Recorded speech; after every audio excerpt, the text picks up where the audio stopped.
This is Internet Marketing.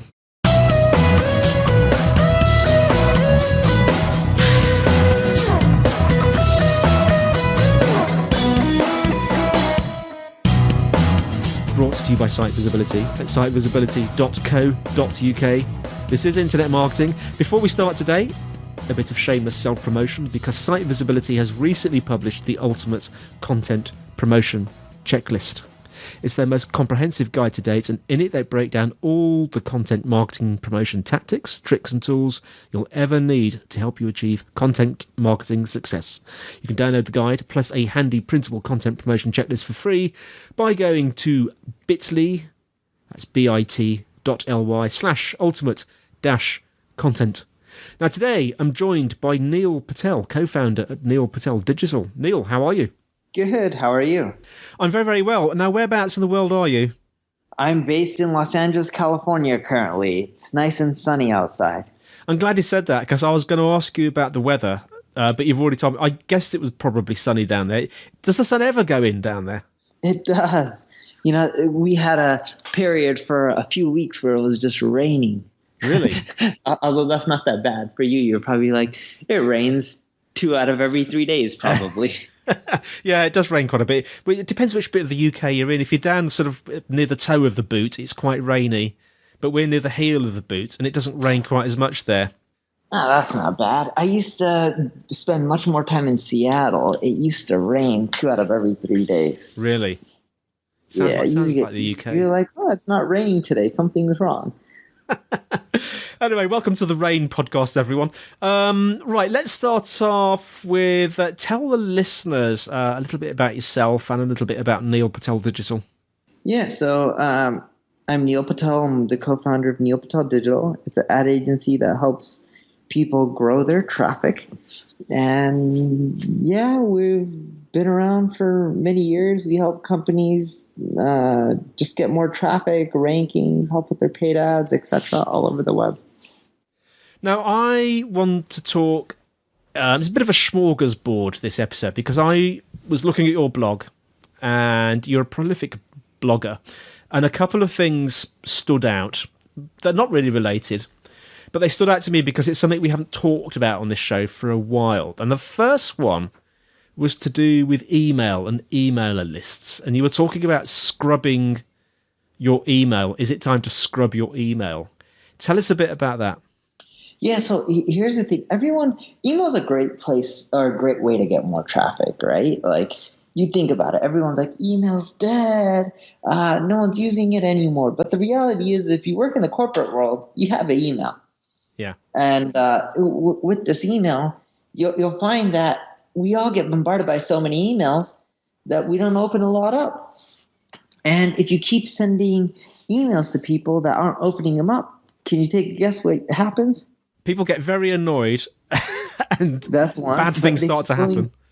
Yeah, and they start going to people's spam boxes. Yeah. They get annoyed, they hit the spam button, and it starts going in their spam box.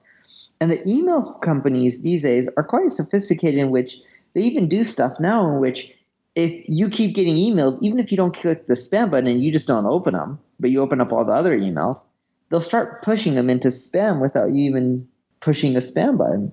I didn't realize that happened, actually. That's quite scary. Yeah, so if you don't clean your list and you're not continually only emailing the people who want your emails, you'll notice that your deliverability will go down. Because think of it this way. If you send an email to 100 people on Gmail and you keep sending an email to 100 people on Gmail, if 40, 50% don't ever open up your email and it keeps going like that after a month or two, what they'll say is, oh, almost half the people don't want your email, so we should put more of your emails in the spam box. So even the people who did want to see your email, they're not really going to see it that often. And for that reason, you got to scrub your list. And presumably scrubbing the list means going through and sort of trying to deduce which ones, I'm guessing, aren't being opened and removing them? Is that what scrubbing is, effectively? Yeah, in essence, it's that. So you just remove the ones that aren't opening or clicking through or engaging. And most email tools have it built in. Some don't. I don't think MailChimp has it. But I think most do other than MailChimp. I could be wrong. Maybe MailChimp has added it recently, but from the last I checked, they don't have it. But almost everyone else does. Now, why is it? Because you mentioned earlier, that so the email is dead or the email marketing is dead. In your opinion, why do you think people say that? Because it's not really true, is it? No, it's not true at all. But because maybe they don't check emails, they think it's dead. I'm like, well, you may not check emails, but a ton of other people do. And the other thing is, you mentioned this thing about sort of, I call it auto spamming or auto sort of feeding, sort of marking emails as spam. How long has Google been doing that? Because I'm sure that it didn't do it in the early days. You had to sort of manually mark it as spam, didn't you? Yeah, it's been years since they've been doing it. But yeah, in the early days, they definitely were not doing it. Now, you also mentioned in another blog post something that I don't think we have ever spoken about on this podcast. We've talked about podcasts on this podcast a few times, but we've never really gone into the sort of analytics of podcasts, which is a tricky area. You wrote this blog post, and in it, I think you actually mentioned some decent analytics tools, didn't you? What were they? Yeah, so I mentioned some decent ones, but my opinion has changed. So I started talking about podcast analytics, and then I got an email from this gentleman named Rob, who I believe is the founder of Libsyn or the CEO or something like that. And he gave a rebuttal on why Libsyn, in essence, is accurate, why it's probably one of the best analytics. And I agree with him. His data was quite intriguing, and I'm like, oh, cool. So to give you some things that he mentioned to me, they look at rolling 24-hour windows to look at stats. Okay, so they're measuring them on a daily basis, which is fine. And they look at within 24 hours, if the same person listens it to 2-3 times, they only count it as one, if I'm not mistaken. That way it's more unique.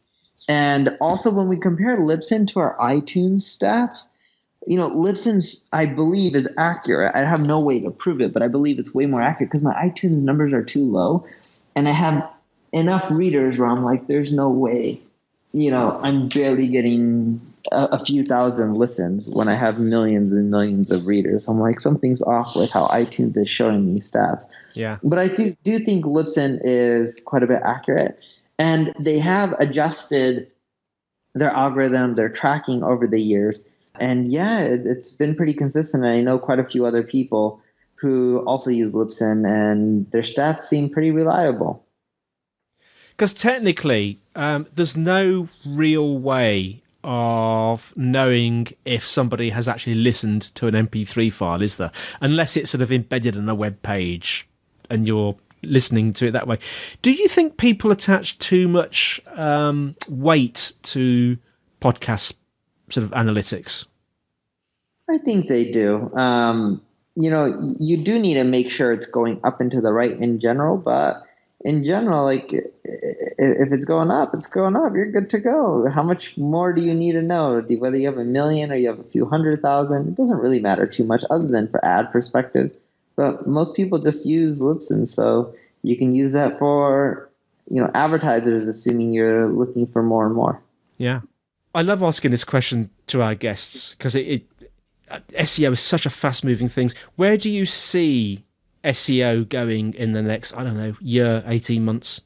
Well, if you look at the trend, search engines have been taking up more of the spots with ads, and that's fine. It's theirs to do whatever they want to do with. So you'll notice that less traffic is going to go to the organic listings. That's one thing. You will also notice that over time, when you search, you tend to, in many cases, get your answer when you do the search. Like if you do a search for what's 2 plus 2, you're going to get the answer is 4. You're not going to really need to click over to a landing page, right? You got the result right there in Google. Mm. So you're also noticing that search engines are answering more of the questions. And because they're answering more of the questions, people are also getting less traffic. They're also personalizing it because there's things like local, there's things like voice search. People now have multiple devices. And the way I see SEO is it's going to eventually turn into a winner takes all. Now if you're on the first page, there's supposedly 10 listings. The first, the second, the third, they get majority of the clicks. But things like voice search, according to ComScore, are going to take up over 50% of the searches by 2020. So when they're doing a voice search, they're not going to be like, well, the number one result is this, and the number two result is that, and the number three result is this other thing. They're more so just going to take you probably to the first listing. So, you're going to have to work harder. The winner's going to get more traffic. The rest, not as much, and they're going to be more enticed to spend money on paid ads. And I'm guessing that mobile has had a big impact on this, hasn't it? Especially with voice search. Mobile has, yeah, because everyone thinks, voice search. I don't use voice search. I don't have a Google Home or Alexa. And yeah, people are doing voice searches from that, but they're also doing it from their phone. They're also doing it from their laptops. They're also doing it from their iPads, right? So voice search isn't just happening on the Alexa devices of the world. They're also happening on people's mobile phones. We've talked about a big variety of things today. If you had one top tip or a key takeaway for our audience today, Neil, what might it be? The top tip is always keep adapting.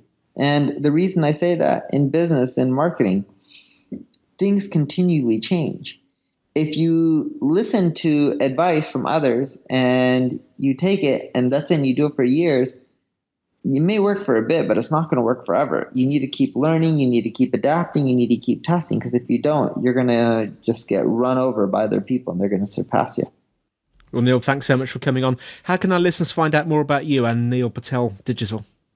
Yeah, the way they can find out more about me and Neil Patel Digital is they can check out my blog, neilpatel.com, or they can head over to Neil Patel Digital for more information if people want to work with us. Thanks, Neil. And the show notes will be in the usual place, which is sitevisibility.co.uk/IM podcast. If you're enjoying the show, please leave us a review. If you want to ask us a question or send us a suggestion, the email is podcast@sitevisibility.co.uk. You can tweet @sitevisibility. Remember that we have a Site Visibility group on LinkedIn.